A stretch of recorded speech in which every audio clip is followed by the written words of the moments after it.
नमस्कार दोस्तों, स्वागत है आपका NEET physics by Sohan sir YouTube channel पर। आज हम यूनिट एंड मेजरमेंट चैप्टर के पीवाईक्यूज को डिस्कस करेंगे जो 2026 में NEET and re NEET examination में पूछे गए थे। ठीक है दोस्तों, इससे पहले आप जल्दी से जल्दी इस चैनल को सब्सक्राइब कर लीजिए और अपने दोस्तों में शेयर कीजिए इस चैनल को, ताकि ज़्यादा से ज़्यादा बच्चे जो है वो इस फ्री इनिशिएटिव्स का फायदा जो है वो उठा सकेंगे। ठीक है, तो देखिए आज हम 5 क्वेश्चन जो वो डिस्कस करने वाले हैं।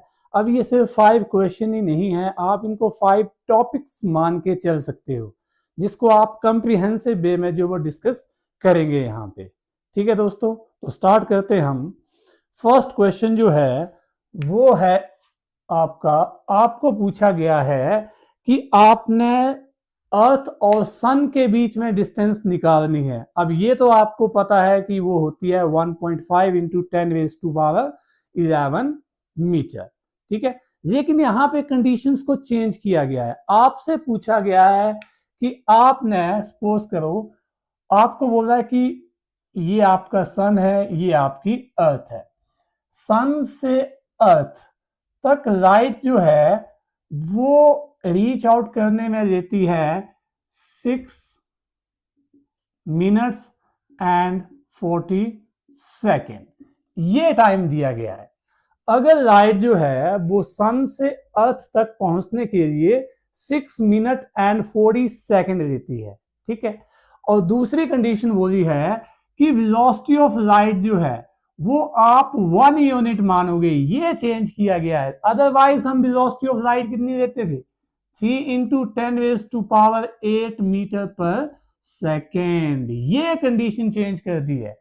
आपको बोला है कि अगर लाइट की जो वेलोसिटी है वो 1 यूनिट मानी जाए, यूनिटी मतलब 1 यूनिट मानी जाए, और अर्थ से या सन से अर्थ को लाइट जो है वो पहुंचने में 6 मिनट एंड 40 सेकेंड ले रही है, तो आपसे पूछा है कि सन से अर्थ तक की डिस्टेंस को फाइंड आउट कीजिए। ठीक है दोस्तों, तो सबसे पहले आपको इस क्वेश्चन में टाइम दिया था 6 मिनट 40 सेकेंड। तो आपने इस पूरे टाइम को सेकंड में चेंज करना है। तो सेकंड में चेंज करेंगे तो 6 मिनट को आप 6 को 60 से मल्टीप्लाई करेंगे तो वो बन जाएगा सेकंड, और आगे है आपके पास 40 सेकंड। तो ये बना 6 36, तो 360 सेकंड प्लस 40 सेकंड, तो ये आए आपके पास 400 सेकंड। तो इट मींस लाइट जो है वो 400 सेकंड ले रही है सन से अर्थ तक पहुंचने के लिए। ठीक है, और वेलोसिटी ऑफ लाइट कितनी दी है? वो है 1 यूनिट, तो उसको आप 1 मीटर पर सेकंड मानोगे। ठीक है, अब आपसे पूछा है डिस्टेंस बिटवीन अर्थ एंड सन, तो वो तो एस्ट्रोनॉमिकल यूनिट होती है। दैट इज अगेन आपको बताया था 1 एस्ट्रोनॉमिकल यूनिट, वो होता है 1.5 इंटू 10⁻11 मीटर। ये एग्जैक्ट डिस्टेंस है अर्थ और सन के बीच में, लेकिन कब? जब आप वेलोसिटी ऑफ लाइट को इतना मानोगे तब। ठीक है, या इतना लोगे तब। लेकिन इस क्वेश्चन में वेलोसिटी ऑफ लाइट कितनी बताई आपको? यूनिटी मतलब 1 यूनिट। ठीक है, तो अब डिस्टेंस कितनी आएगी सन एंड अर्थ के बीच में? तो हम जानते हैं कि डिस्टेंस का फॉर्मूला होता है वेलोसिटी इनटू टाइम। तो डिस्टेंस आएगी आपके पास वेलोसिटी 1 मीटर पर सेकेंडरी, और टाइम है आपके पास 400 सेकेंड। ठीक है, तो ये आएगी आपके पास कितनी? 400 मीटर। तो this is the right option. तो ये था फर्स्ट क्वेश्चन जिसमें आपसे पूछा गया था कि सन और अर्थ के बीच में डिस्टेंस फाइंड आउट करनी है आपने। कब? कंडीशन क्या थी कि लाइट की वेलोसिटी को यूनिटी माना जाएगा, और दूसरा सन से अर्थ तक लाइट जो है पहुंचने के लिए कितना टाइम ले रही है? 6 मिनट एंड 40 सेकेंड। तो ये है आपका फर्स्ट क्वेश्चन। ठीक है दोस्तों, समझ आई कि नहीं? ठीक है, ये और ये 2 वैल्यूज याद रखनी है आपने। This is what? Velocity of light, and this is 1 astronomical unit. तो यहां पे घुमा फिरा के पूछा गया था क्वेश्चन, जिसमें आपके बेसिक्स को चेक किया गया था। ठीक है दोस्तों, तो ये है आपका फर्स्ट क्वेश्चन। ये directly unit and measurement chapter से नहीं बनता, लेकिन कहीं ना कहीं इस चैप्टर के बेसिक्स जो है, इस क्वेश्चन के जो बेसिक्स है वो फर्स्ट यूनिट में थे, तभी इसको फर्स्ट चैप्टर में इंक्लूड किया गया है। अब सेकंड क्वेश्चन देखते हैं दोस्तों। सेकंड क्वेश्चन भी काफी इंटरेस्टिंग था। आपको एक मेटालिक क्यूब दिया हुआ है। क्या दिया है? Metallic cube. मेटालिक क्यूब, ठीक है। अब इस मेटालिक क्यूब का आपको दिया है मास। मेटालिक क्यूब का मास दिया है आपको 5.580 kg। ठीक है दोस्तों, और इस मेटालिक क्यूब की आपको साइड भी दी हुई है। साइड है 9.0 सेंटीमीटर। अब 9.0 सेंटीमीटर को 9 सेंटीमीटर मत लिखना, क्योंकि यहां पे कंसेप्ट चलेगा सिग्निफिकेंट फिगर्स का। ठीक है, ये अब आपसे बोला गया हुआ है कि सिग्निफिकेंट फिगर्स को ध्यान में रखते हुए अब इसकी डेंसिटी जो है वो आपको बोली गई है, कितनी है? डेंसिटी है x multiply 10⁻³ kg metre 3 inverse. अब सिग्निफिकेंट फिगर्स को ध्यान में रखते हुए आपने इसकी डेंसिटी, इस मेटालिक क्यूब की डेंसिटी निकालनी है, और यहां पे सिग्निफिकेंट फिगर्स को पॉइंट ऑफ व्यू में रखते हुए आपने इस x की वैल्यू को निकालना है। तो यहां पे जो हमने सिग्निफिकेंट फिगर्स पढ़ा था फर्स्ट चैप्टर या सेकंड पार्ट में इसके, उसका यूज होके ही इस क्वेश्चन का आंसर जो निकलने वाला है। अब देखिए, अब आपको पता है डेंसिटी जो होती है वो क्या होती है? होती है मास पर यूनिट वॉल्यूम। डेंसिटी क्या होती है? मास पर यूनिट वॉल्यूम। तो आपने डेंसिटी निकालनी है, तो मास तो आपको दिया हुआ है इस मेटालिक क्यूब का, आपको वॉल्यूम निकालना पड़ना है। ठीक है, तो वॉल्यूम जो होता है क्यूब का वो कितना होता है? साइड का क्यूब। कितना? साइड का क्यूब। तो साइड कितनी है? 9.0। ठीक है, अच्छा इससे पहले आप क्या करो, ये जो साइड है इसको आप मीटर में चेंज कर दो। क्यों? क्योंकि यहां पे डेंसिटी किस में दी है? पर मीटर क्यूब में। ठीक है, तो आपने सेंटीमीटर को किस में चेंज करना है? मीटर में। तो how to change centimetre into metre? तो आपको पता है सेंटीमीटर को जब आप डिवाइड करोगे 100 से तो वो बन जाएगा आपके पास मीटर। अब 100 जो है वो कितना है? वो है 10⁻²। तो जब वो ऊपर जाएगा तो वो बन जाएगा 10⁻⁻² मीटर। ये समझ आई कि नहीं बच्चे? How to change centimetre into metre? By dividing 100। Centimetre को जब 100 से डिवाइड किया जाता है तो वो क्या बन जाता है? मीटर। और जब 100 नीचे है तो 100 का मतलब पावर 10⁻² है। 10⁻², इट मींस ये ऐसे बना ये। अब 10⁻² जब ऊपर जाएगा तो इसकी पावर जो है वो क्या हो जाएगी? माइनस में हो जाएगी। ठीक है, ये मैथ का बिल्कुल बेसिक का कंसेप्ट है 7th 8th स्टैंडर्ड का। तो तभी यहां पे जो आपने लिखी है यहां पे क्या साइड, वो ये बन गई आपके पास ये। ठीक है, तो अब इसकी वैल्यू यहां पे पुट करोगे, साइड का क्यूब मतलब 9.0 इंटू 10⁻² मीटर का होल क्यूब। तो 9 का क्यूब होता है आपके यहाँ 729 मल्टीप्लाई 10⁻3 2 जा 6 -6 मीटर हो जाएगा। ठीक है दोस्तों, ये अब एक चीज ध्यान दो यहां पे इसको और कैसे चेंज करोगे? यहां पे पावर कितनी है? 10⁻² कितनी? 10⁻² है आपके पास -3। यहां पे कितनी है? -6। तो आप अगर इस चीज को यहां से आप 100 निकाल दो, 100 नीचे आ जाएगा तो ये बनेगा 729 मल्टीप्लाई 10⁻⁻⁴ अपॉन 100। ठीक है ये, और ये मीटर क्यूब चलेगा, मीटर क्यूब। अब 100 जब यहां से नीचे अलग रख दिया तो 2 पावर यहाँ पे ऑब्वियस सी बात है कम हो जाएगी।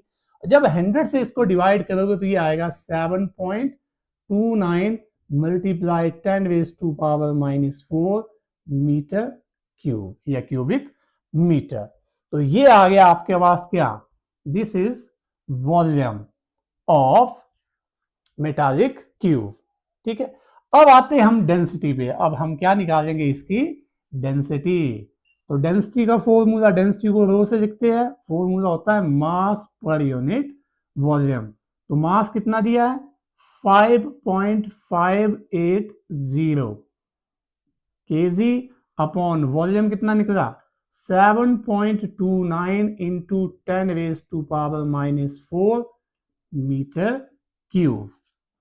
ठीक है ये। अब जब आप इस चीज को सॉल्व करोगे, ठीक है, इस चीज को जब आप सॉल्व करोगे, ठीक है, तो ये आएगा आपके पास मीटर क्यूब, नीचे जब ये ऊपर जाएगा तो मीटर 3 इनवर्स बन जाएगा। तो इसको सॉल्व करने पे आपके पास वैल्यू आएगी 7.654 3 multiply 10⁻³ kg metre 3 inverse 10⁻³ kg ये आया। ठीक है, और समझाई बात नहीं, क्वेश्चन में क्या दिया हुआ है 10⁻³ है, यहाँ पे -3 नहीं 3 है ये। ठीक है ये।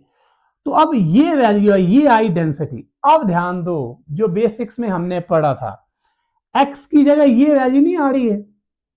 ठीक है, अब इसमें सिग्निफिकेंट फिगर्स कितने आए 1 2 3 4 5।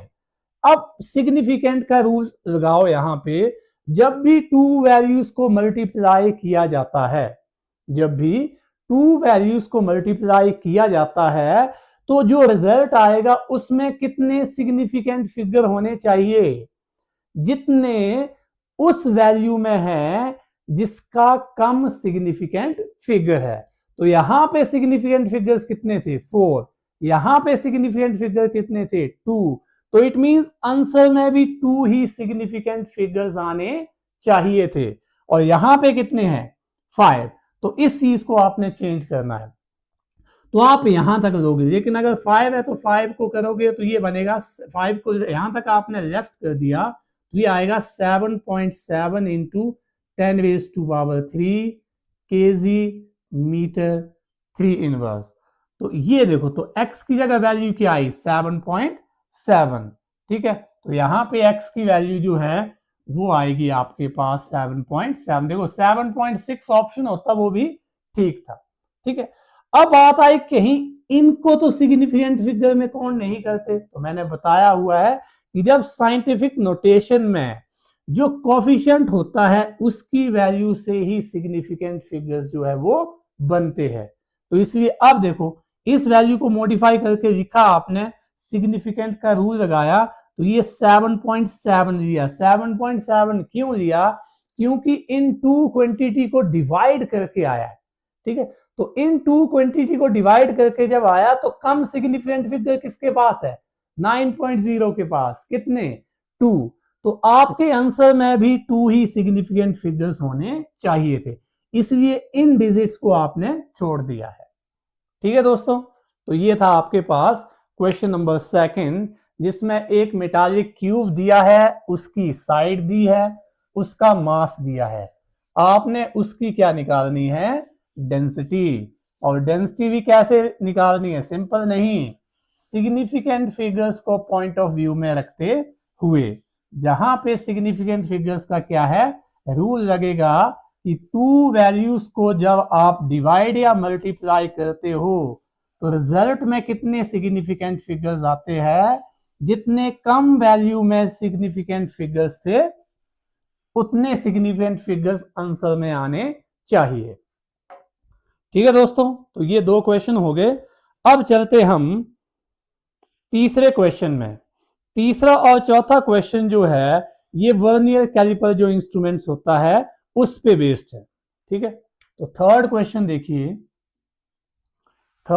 देखिए, आपको एक वर्नियर कैलिपर दिया है, वहां पे बोला है कि जो 20 वर्नियर स्केल डिवीजन है वो कोइंसाइड कर रही है किसके साथ, 16 मेन स्केल डिवीजन के साथ। ये क्वेश्चन में बोला हुआ है क्या कि 20 BSD वर्नियर स्केल डिवीजन जो है वो किसके साथ कोइंसाइड कर रही है, 16 मेन स्केल डिवीजन के साथ। ठीक है ये, और डिवीजन की लेंथ जो है वो कितनी दी हुई है, 1 मिलीमीटर। ये बहुत इंपॉर्टेंट चीज दी हुई है आपको, डिवीजन की लेंथ कितनी दी है, 1 मिलीमीटर। आपसे पूछा है कि वर्नियर कैलिपर का लीस्ट काउंट फाइंड आउट करना है। अब लीस्ट काउंट क्या होता है, मैंने बेसिक्स में समझाया है कि किसी भी इंस्ट्रूमेंट का लीस्ट काउंट वो वैल्यू होती है जो वो कम से कम मेजर कर सकती है। एक वर्नियर कैलिपर जो है वो छोटी से छोटी कितनी वैल्यू को एक्यूरेटली माप सकता है, वो होता है उसका लीस्ट काउंट। ठीक है, तो यहां से 20 VSD किसके इक्वल दिए है, 16 MSD के। तो यहां से आपने निकालना है 1 VSD। तो 1 VSD कितना आएगा, 16 और 20 वहां जाएगा तो डिवाइड हो जाएगा 20 MSD। ठीक है, तो 1 BSD कितना आया, वर्नियर स्केल डिवीजन। इसको 2 से काटोगे तो ऊपर 8 आएगा, नीचे 10 आएगा, तो ये MSD। और जब आप किसी भी नंबर को 10 से डिवाइड करते हो तो पॉइंट कहां पे आता है, 1 डिजिट के बाद, कहां से, राइट साइड से। तो 8 के आगे पॉइंट आ जाएगा, आगे कुछ नहीं है तो 0। तो ये आया 0.8 MSD। मतलब 1 VSD किसके इक्वल है, 0.8 MSD के। अब लीस्ट काउंट पूछा है आपसे, तो लीस्ट काउंट किसका, वर्नियर कैलिपर का। तो लीस्ट काउंट का फॉर्मूला होता है 1 MSD माइनस 1 BSD। तो 1 MSD तो 1 mm दिया हुआ आपको, ठीक है, और 1 BSD कितना निकाला आपने, 0.8 मिलीमीटर। तो ये आया आपके पास कितना, 0.2 मिलीमीटर। तो this is how you can find out the least count of any instrument, specially vernier calliper. लेकिन ऑप्शन में जो आपको यूनिट सेंटीमीटर में दिए, तो इसको आपने सेंटीमीटर में चेंज करना है। तो how to change millimetre into centimetre, by dividing 10। तो ये बन जाएगा सेंटीमीटर। जब किसी भी डिजिट को आप 10 से डिवाइड करते हो तो डेसिमल एक डिजिट आगे शिफ्ट हो जाएगा, कहां को, लेफ्ट को। तो ये बनेगा 0.02 centimetre. This is the least count of vernier calliper. समझ आई बात की नहीं, ठीक है ये। तो ये आपका थर्ड क्वेश्चन था जिसमें आपने वर्नियर कैलिपर का लीस्ट काउंट जो है वो मेजर किया है। छोटी छोटी बातों का ध्यान रखा आपने कि how to find out 1 BSD, एक BSD कैसे निकालना है। उसके बाद अगर मीटर में है, मिलीमीटर में है, तो मिलीमीटर को सेंटीमीटर में कैसे चेंज करना है। आई समझ दोस्तों, ठीक है। अब रीनीट में भी एक वर्नियर स्केल का क्वेश्चन आया हुआ है, लेकिन ये थोड़ा सा एडवांस लेवल का था।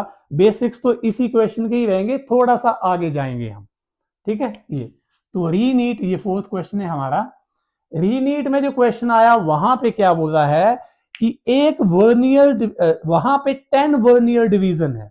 कितने हैं, 10 वर्नियर डिवीजन है, ठीक है। और जब वर्नियर कैलिपर में, अब वहां पे क्या है, एक वायर दी आपको, वायर की लेंथ को मापना आपने, ठीक है। तो जब आपने वर्नियर कैलिपर के जॉ को बंद किया है, क्लोज किया, तो वर्नियर डिवीजन की जो फोर्थ लाइन है वो मेन स्केल डिवीजन को कोइंसाइड कर रही है। तो ये बड़ी इंपॉर्टेंट चीज है कि कौन सी लाइन, फोर्थ लाइन जो है, या फोर्थ वर्नियर डिवीजन जो है वो मेन स्केल डिवीजन को क्या कर रही है, कोइंसाइड कर रही है, मिल रही है उस पर, ठीक है ये। और एक और चीज यहां पे दी है, नेगेटिव जीरो एरर दिया है। दो टाइप के एरर होते हैं, एक पॉजिटिव एक नेगेटिव। तो इस क्वेश्चन में नेगेटिव जीरो एरर दिया आपको, ठीक है। और यहां पे क्या बोला है कि वायर की रीडिंग जो है, जो लेंथ मापी आपने, वो 1.00 सेंटीमीटर मापी है, 1.00 सेंटीमीटर। ये वायर की लेंथ की रीडिंग इतनी मापी है। तो आपने उस वायर की एक्चुअल लेंथ जो है वो फाइंड आउट करनी है। ये अपने आप में एक बहुत इंपॉर्टेंट टॉपिक बन जाता है, इसको एज ए क्वेश्चन नहीं लेना आपने। ठीक है, तो स्टार्टिंग करते हैं। तो यहां पे स्टैंडर्ड वर्नियर के लिए क्या होता है, 10 VSD किसके इक्वल है, 8 MSD के, किसके 8 नहीं सॉरी 9 MSD के। क्वेश्चन में बोला है कि वर्नियर स्केल में कितने डिवीजन है, 10। तो 10 वर्नियर स्केल डिवीजन जो होते हैं वो 9 MSD के इक्वल आते हैं। ठीक है, ये चीज। अब यहां से आप देखोगे तो 1 BSD निकालो, 1 BSD पिछले क्वेश्चन में भी किया, तो वो आएगा 9/10 MSD, तो ये आएगा 0.9 MSD। और 1 MSD अगेन 1 mm, जो 1 स्केल है वो 1 mm ही दी हुई। ठीक है, ये तो ये आया आपके पास 1 VSD। अब लीस्ट काउंट निकालो यहां से, लीस्ट काउंट। तो लीस्ट काउंट वही है क्या, 1 MSD माइनस 1 VSD, तो ये आएगा आपके पास 1 मिलीमीटर माइनस 0.9 मिलीमीटर, तो ये आएगा 0. कितना 1, ठीक है, मिलीमीटर। कितना आया 0.1 मिलीमीटर। और इसको जब अगेन सेंटीमीटर में चेंज करोगे तो 10 से डिवाइड करोगे तो ये बनेगा 0.01 सेंटीमीटर। तो ये तो पिछले क्वेश्चन जरा यहां तक एज इट इज था। लीस्ट काउंट तो आपको निकालना ही पड़ना है, तभी तो उसकी हेल्प से आप किसी भी वायर की लेंथ को फाइंड आउट करोगे। अब उसके बाद देखो, क्योंकि यहां पे नेगेटिव 0 एरर दिया हुआ है इंस्ट्रूमेंट का, क्या दिया है, नेगेटिव 0 एरर। जब नेगेटिव 0 एरर दिया और साथ में क्या दिया है, एंड जो फोर्थ वर्नियर डिवीजन है वो कोइंसाइड कर रही है किसके साथ, मेन स्केल डिवीजन के साथ। तो दो चीजें जो क्वेश्चन में दी है वो लिखी आपने कि नेगेटिव 0, अब समझाने के लिए लिख रहा हूं, वहां पे थोड़ी नहीं लिखना आपने, नेगेटिव 0 एरर दिया है और साथ में बोला कि फोर्थ वर्नियर स्केल डिवीजन जो है वो कोइंसाइड कर रही है मेन स्केल डिवीजन के साथ। ये दो चीजें ध्यान दो। तो उसके बाद जब आप 0 एरर निकालोगे, क्या निकालना आपने, 0 एरर्स। तो 0 एरर कैसे निकालना आपने, तो वो आएगा माइनस, अब टोटल कितनी स्केल थी, 10 में से कौन सी कोइंसाइड कर रही है उसको आपने माइनस कर देना है। ठीक है, और मल्टीप्लाई करना उसको फिर लीस्ट काउंट के साथ। तो ये आएगा आपके पास -6 इंटू लीस्ट काउंट कितना है, 0.01 सेंटीमीटर, तो ये आएगा आपके पास -0.06 सेंटीमीटर। ठीक है, तो ये आया 0 एरर। क्या आया, 0 एरर।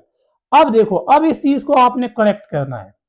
ठीक है, अब आप क्या करोगे, इस चीज को करेक्ट करोगे तो 0 करेक्शन, क्या 0 करेक्शन। तो 0 करेक्शन कैसे करनी है, वो आएगा माइनस ऑफ 0 एरर। तो माइनस ऑफ, माइनस में ये 0.06 सेंटीमीटर, तो ये प्लस में बन गया 0.06 सेंटीमीटर। ठीक है, तो पहले देखा आपने, पहले 0 एरर निकाला। 0 एरर का नेगेटिव जो होता है वो होता है 0 करेक्शन। अब देखो, ठीक है, तो ये पॉजिटिव में आया कि नहीं आया। अब एक्चुअल लेंथ ऑफ वायर जो होगी, एक्चुअल लेंथ, ठीक है, ऑफ अ वायर, वो कितनी आएगी, पहले कितनी दी थी वहां पे 1.00 सेंटीमीटर। अब इसमें प्लस करना है आपने 0 एरर को, तो वो आएगा 0.06 सेंटीमीटर, तो ये आएगा आपके पास 1.06 सेंटीमीटर। तो ये आई एक्चुअल लेंथ किसकी, वायर की, जिसको आप वर्नियर कैलिपर से माप रहे थे। अब एक चीज ध्यान दो, जब नेगेटिव जीरो एरर दिया हो, ठीक है, तो जो जीरो करेक्शन है वो ऐड होती है। तो जीरो करेक्शन क्या होती है? ऐड होती है। अगर यहां पे पॉजिटिव जीरो एरर दिया जाता है, ठीक है, पॉजिटिव जीरो एरर दिया जाता, तो यहां पे जो है वो आपने जीरो करेक्शन को सब्ट्रैक्ट करना था। ये दो बड़े इंपॉर्टेंट पॉइंट है। जब नेगेटिव जीरो एरर दिया हो तो आप क्या करते हो? आप जीरो करेक्शन को ऐड करते हो, ठीक है। लेकिन जब पॉजिटिव जीरो एरर दिया जाएगा तो आपने जीरो करेक्शन को यहां पे क्या करना है? माइनस करना है, ठीक है। ये दो बहुत इंपॉर्टेंट चीजें याद रखना है आपने, ठीक है दोस्तों। ये था आपके पास वर्नियर कैलिपर के दो क्वेश्चन, जो पहले वाला नीट में आया था और ये वाला जो है वो री नीट में पूछा गया है। तो देखो दोनों में कितना सा डिफरेंस है।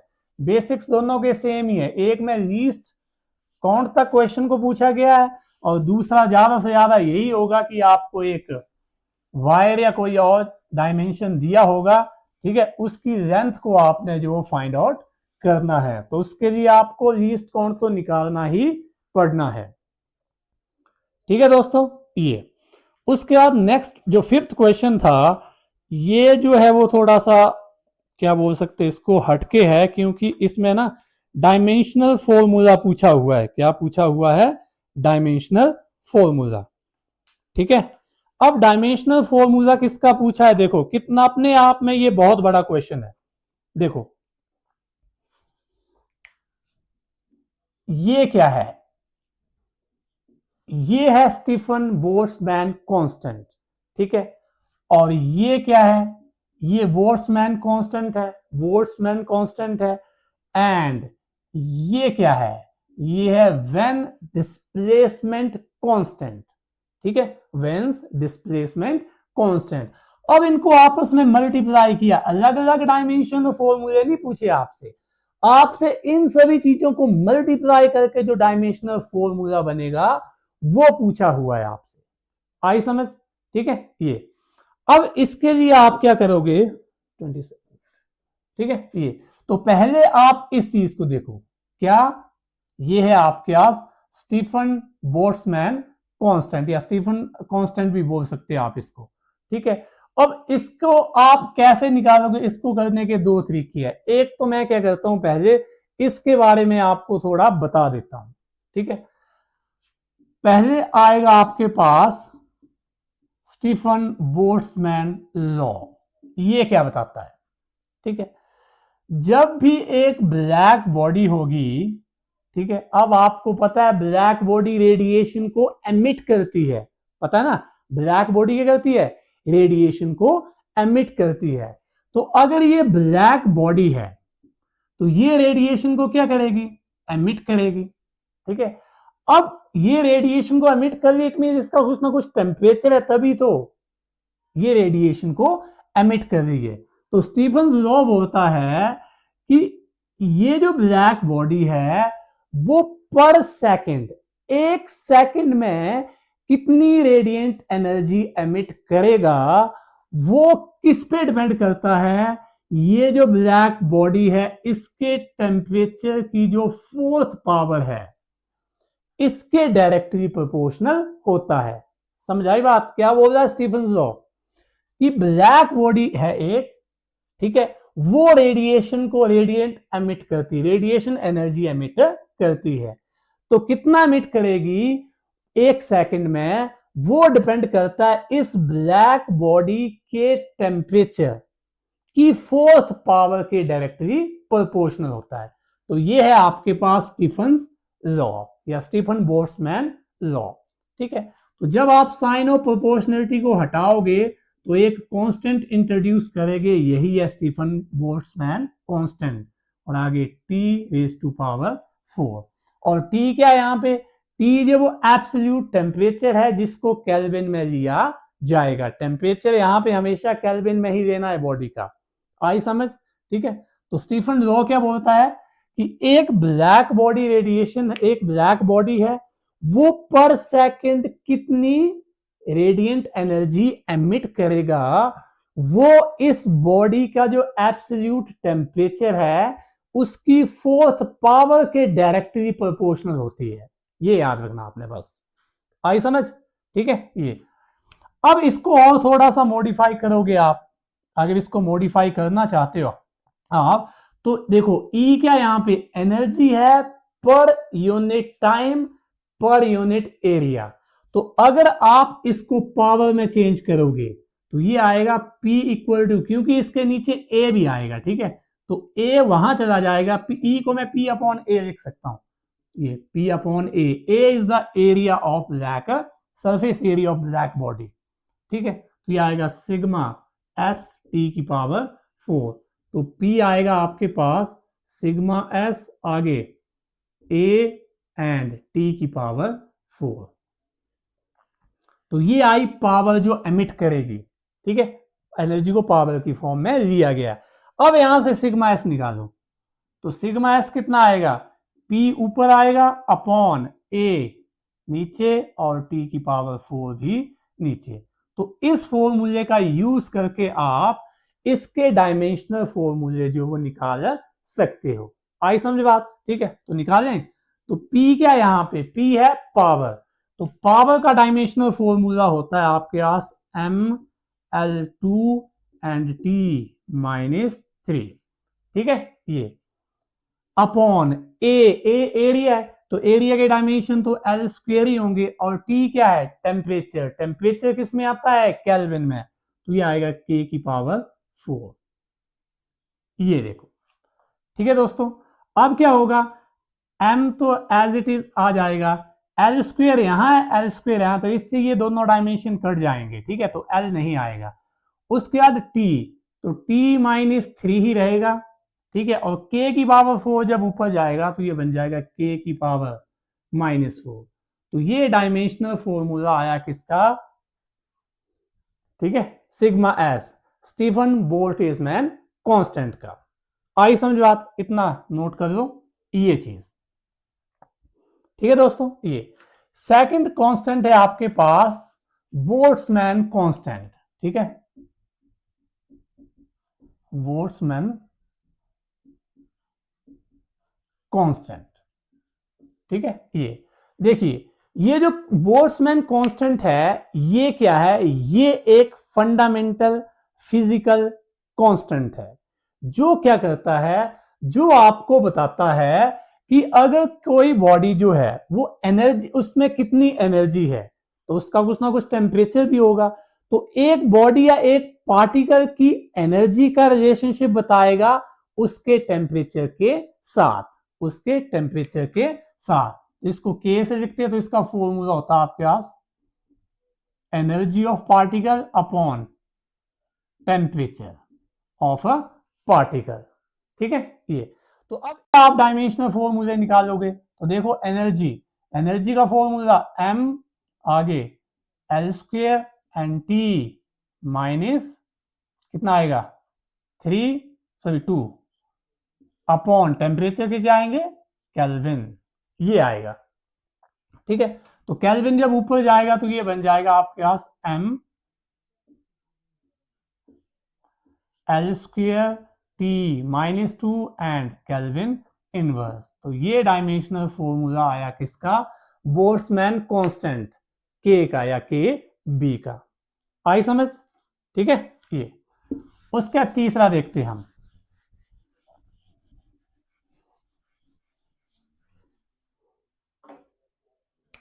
तीसरा आपके पास वेन्स डिस्प्लेसमेंट लॉ, पहले लॉ पढ़ते फिर कांस्टेंट में आते हैं, ठीक है। यहां पे वही है, एक ब्लैक बॉडी है, ठीक है, एक ब्लैक बॉडी है। अब ये क्या करेगी, ये रेडिएशन को एमिट करेगी, ये रेडिएशन को एमिट करेगी, ठीक है। तो ये किस वेवलेंथ पे, किस वेवलेंथ पे इसके द्वारा एमिट की गई रेडिएशन मैक्सिमम होगी, उस वेवलेंथ को बोलेंगे हम लैम्डा मैक्स, ठीक है। ये जो लैम्डा मैक्स है ये क्या है, ये इस बॉडी का जो एब्सोल्यूट टेम्परेचर है उसके इनवर्सली प्रोपोर्शनल होती है, आई समझ। ये है वेन्स डिस्प्लेसमेंट लॉ, जो क्या बोलता है कि एक ब्लैक बॉडी है वो किस वेवलेंथ पर मैक्सिमम रेडिएशन एमिट करेगी, मतलब मैक्सिमम रेडिएशन एमिट करना, मैक्सिमम इंटेंसिटी के साथ रेडिएशन को एमिट करेगी, वो वेवलेंथ इस बॉडी का जो एब्सोल्यूट टेम्परेचर है T, उसके इनवर्सली प्रोपोर्शनल होती है। समझाई बात? ठीक है। इट मींस अगर यहां देखो टेम्परेचर अगर बहुत ज्यादा है तो वेवलेंथ कम होगी, अगर टेम्परेचर कम है तो वेवलेंथ ज्यादा होगी, क्योंकि यहां पे वेवलेंथ और टेम्परेचर एक दूसरे के रेसिप्रोकली है, इनवर्सली प्रोपोर्शनल जुड़े हुए, तो एक चीज ज्यादा होगी तो दूसरी कम होगी। ठीक है। जबकि स्टीफन लॉ में क्या था, E⁻⁴ के डायरेक्टली प्रोपोर्शनल था, वहां पे डायरेक्टली प्रोपोर्शनल का रिलेशनशिप था। ठीक है। तो इस चीज में यहां पे साइन ऑफ प्रोपोर्शनलिटी हटाओगे तो एक नया कांस्टेंट इंट्रोड्यूस करोगे V, और यही है veins displacement constant upon T। तो V आएगा यहां पे कितना, लैम्डा मैक्स इंटू T। तो अब यहां से V के डायमेंशंस निकालो, तो V के डायमेंशंस क्या आएंगे, बहुत ही सिंपल है। देखो लैम्डा वेवलेंथ है, वेवलेंथ को किस में मापते हो आप, लेंथ ही है, और टेम्परेचर को किस में मापोगे आप, केल्विन में। तो ये आए किसके डायमेंशंस, वेन्स डिस्प्लेसमेंट कांस्टेंट के डायमेंशंस। ठीक है दोस्तों। ये अब आते हम यहां पे इनके अब कंबाइन जो है वो हमने क्या फाइंड आउट करने हैं, डायमेंशंस। तो देखो इसको सिग्मा एस के कितने आए थे, एम, अच्छा इनवर्स भी है यहाँ पे, के इनवर्स है यहाँ पे। ठीक है। ये एम T-3 एंड K-4, ये किसके डायमेंशंस आए, सिग्मा एस के बी के कितने हैं, अब ध्यान देना, के बी मतलब के बी ये है। ठीक है। तो के बी इनवर्स में, तो इसको मैं नीचे देता हूं, इसके यूनिट को मैं कहां देता हूं, या डायमेंशंस को नीचे, क्योंकि ये इनवर्स है, तो ये 1 में जाएगा, तो ये नीचे आ गया, mL² T-2 एंड K-1। ठीक है। और B कहां है, B पॉजिटिव में है ऊपर, तो इसके डायमेंशंस कहां आएंगे, ऊपर यहां पे L K। ठीक है। तो अब फाइनल डायमेंशन जो है वो इनके कंबाइन आएंगे। देखो M ऊपर है, M नीचे है, दोनों की पावर सेम है, तो M से M कट जाएगा। आई समझ? ठीक है। ये अब L देखो, L की पावर यहाँ पे 2 है, यहाँ पे नहीं है, यहाँ पे 1 है, तो यहां ऊपर +1 है, जब ये 2 ऊपर जाएगा तो -2 हो जाएगा, तो 1 - 2, तो L की पावर आएगी -1। आई समझ, -1 क्यों आई, ये जब ऊपर जाएगा तो इसकी पावर -2 हो जाएगी, और यहां पे पावर कितनी है 1, तो 1 - 2 -1, तो L की पावर आएगी -1। T देखो, यहां पे T की पावर -3 है, यहां पे T की पावर -2 है, -2 जब ऊपर जाएगा तो वो +2 बन जाएगा, तो -3 से +2, तो ये भी आएगा -1, तो T भी कितना आया, -1। ठीक है। M कट गया, L भी हो गया, T भी हो गया, अब क्या बचा आपके पास, केल्विन। ठीक है। तो केल्विन में देखो यहां पे पावर कितनी है, -1, यहां पे कितनी है, +1, तो जब ये ऊपर जाएगा तो ऊपर जाके ये +2 नहीं बन जाएगा, 1 - -1, तो +1 +1 1 +2, तो ये बन जाएगा 2, और यहां पे कितनी है पावर, -4, तो -4 + 2 ये बन जाएगा आपके पास -2। ठीक है। तो ये था आपका फाइनल आंसर। और देखो करने को तो मैं 2 मिनट में करवा सकता था, लेकिन आपने इस बहाने देख लो स्टीफन लॉ भी पढ़ लिया, बोल्ट्जमैन कांस्टेंट भी पढ़ लिया, and finally when displacement law को भी स्टडी कर लिया है। आई समझ बात? ठीक है। तो this was the final answer for this question. और ठीक है दोस्तों, समझ आ रही है कि नहीं? ठीक है। ये तो ये थे 5 क्वेश्चन जो 2026 में NEET and re NEET examinations में आपसे पूछे गए थे। कुछ नहीं था इसमें ज्यादा, आपके अगर बेसिक स्ट्रॉन्ग है, देखो ना, वही तो बताता हूं मैं कि लेक्चर्स में अगर जो चीजें समझाई जाती है वो अगर पेपर में एज इट इज नहीं आ रही है, लेकिन जो चीजें आ रही है वो डायरेक्टली नहीं तो इनडायरेक्टली उन्हीं लेक्चर से जुड़ी हुई है। ठीक है दोस्तों, ये था। और ये बोल्ट्जमैन कांस्टेंट ये वाला चैप्टर जब हम पढ़ेंगे तो और डिटेल में जो है वो इसको स्टडी करेंगे। अब ये जो स्टीफन लॉ है ये कहां पे लगता है? तो जैसे ब्लैक बॉडी में कौन कौन होता है जिसका टेम्परेचर बहुत हाई होता है, जैसे सन है, स्टार है, या कोई और हॉट बॉडी है, वो रेडिएशन को एमिट करेगी। अब वो पर सेकंड कितनी रेडिएशन को एमिट कर रही है उसको कैलकुलेट करने के लिए ये जो स्टीफन्स लॉ जो है वो यूज होता है। आई समझ बात? और दूसरी चीज, टेम्परेचर यहां पे हमेशा ही एब्सोल्यूट टेम्परेचर जो होगा वो केल्विन में ही लिया जाएगा। ठीक है, तो ये था आज के दिन के लिए। तो आज हमने जो वो 5 क्वेश्चंस किए, 5 क्वेश्चन को मैं बोल सकता हूँ कि 5 टाइप के टॉपिक्स किए आपने यहाँ पे। ठीक है दोस्तों, तो इसी के साथ आज का लेक्चर हम खत्म करते हैं। बहुत बहुत धन्यवाद आपका कि इतने समय तक आप मेरे साथ बने रहे। Thank you. जय हिंद।